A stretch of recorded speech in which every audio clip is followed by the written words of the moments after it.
Everybody knows that housing in San Diego is expensive. That's not exactly a secret. But what surprises a lot of people after they move here are all the other costs that start adding up.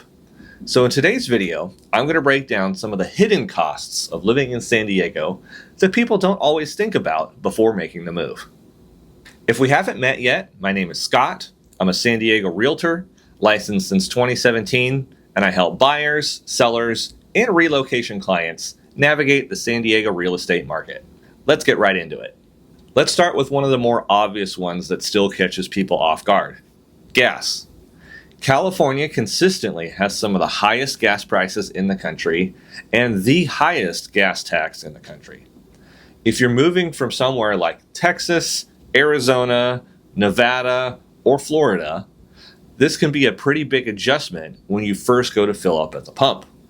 As of today's filming, on June 29th, 2026, the average price for a gallon of regular in San Diego is $5.52. And because San Diego is such a spread out county, many people spend a fair amount of time driving. That extra cost can really add up over the course of a year. The second hidden cost is eating out. I notice this every time my wife and I travel. We go somewhere else in the country and we're surprised by how much cheaper restaurants are. When you live in San Diego, you get used to the higher prices. But compared to many other places, dining out here can definitely cost more than people expect. Now, obviously, where you go out to eat and what you order definitely plays a big factor in the cost.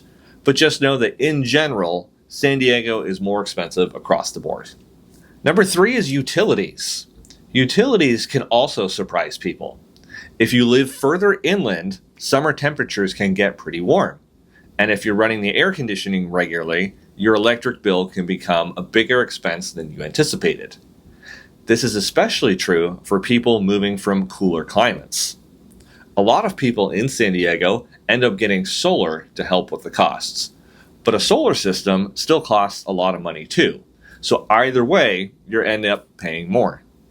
If you're living right on the coast, the temperatures are much cooler, and you probably won't need to run the AC nearly as much.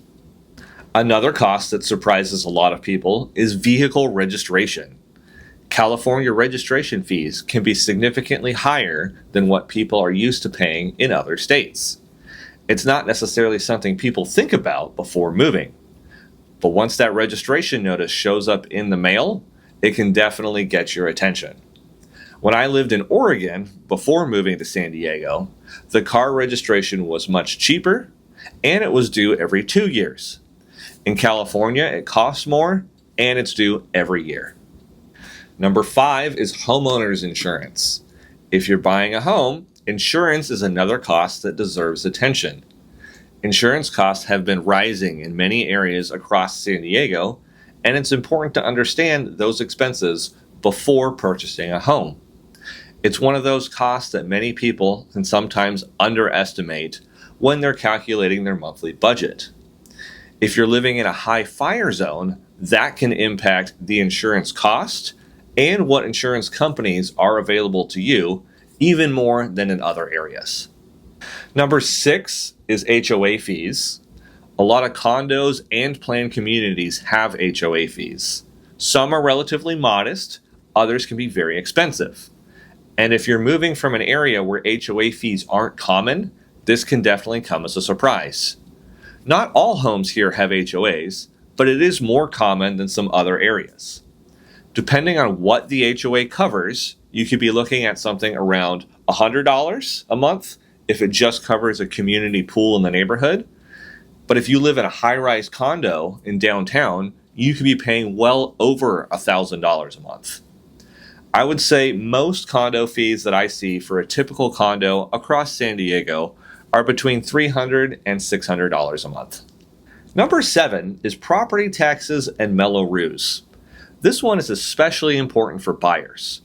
All homes will have property taxes, but not every neighborhood has an additional Mello-Roos tax.